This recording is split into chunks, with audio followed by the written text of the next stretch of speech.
So, today we're going to talk about the iPhone 6s Plus and see how this particular iPhone holds up in 2025.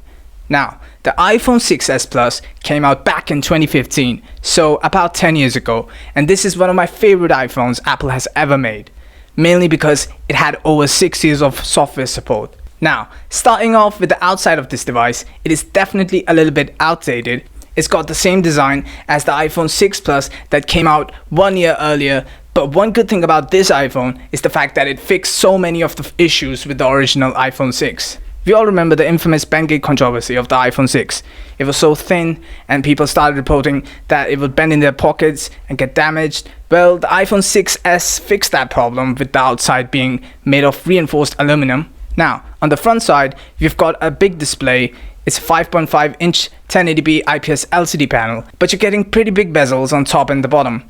And you're getting that, home button at the center as well. You're also getting your lightning port and the headphone jack at the bottom, which this was actually the last iPhone to technically bring a headphone jack. This and the iPhone SE1, these were the last iPhones to bring it, so that was actually a pretty interesting thing about these devices. On the back, you're getting a solid aluminum back, which actually does look pretty good and feels fairly premium. It's a single camera setup, but when we're comparing these phones against the newest ones, you're missing out on the OLED display. No high refresh rate either. This iPhone is stuck at 60 Hz. You're also not getting USB Type-C on this thing. No IP certification, no glass back, no multi-camera setup, no wireless charging. But that doesn't mean it's a terrible phone. That doesn't mean it's a bad phone by any means, because this phone came out in 2015. It's a 10-year-old phone. So you wouldn't expect this thing to be like the best of the best. So from that side, you really have to think about that. Now, from the camera side, what was very interesting was that this was actually the first iPhone camera to bring 12 megapixel camera. 12 megapixels at that time was a pretty big deal. But on top of that, this was also the first iPhone to give you 4K capability of filming on the backside. So it was giving you 1080p at 60, but it was also giving you 4K at 30 frames per second. Since then, majority of iPhones have had 4K, so that right there was a pretty cool thing going for this. But now in 2025, this camera isn't much special.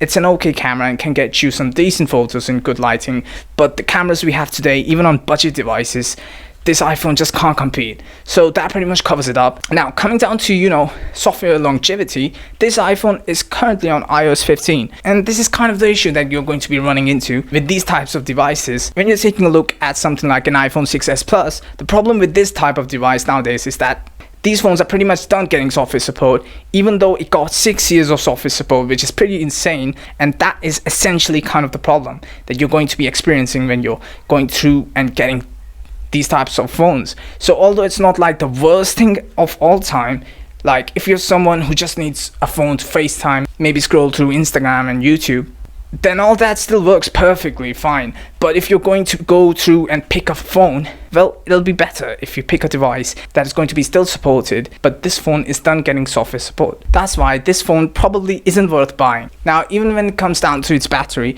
this phone is giving you 2750 megahertz, and the battery on these phones isn't really the best thing going for these kind of devices. But one thing you can do is replace the battery, but it just wouldn't be really a type of phone that I recommend buying. Now, the performance of this phone, especially at the time when it released, was a pretty big deal. It was actually giving you an Apple A9 chip, which was nice, but it was also giving you 2 gigabytes of RAM. Nowadays, 2 gigabytes of RAM really isn't that much, but for a while that was enough. I mean, this was doubling the amount of RAM from its predecessor. This was the fastest performing iPhone at the time. It was a pretty good performing device. But I wouldn't really recommend buying this thing anymore, just because it's just not supported with software and it kind of feels outdated when it comes down to it. So it doesn't make sense to buy an iPhone 6s Plus in 2025. But looking at other options, I wouldn't even recommend an iPhone 7 either, since it also has iOS 15.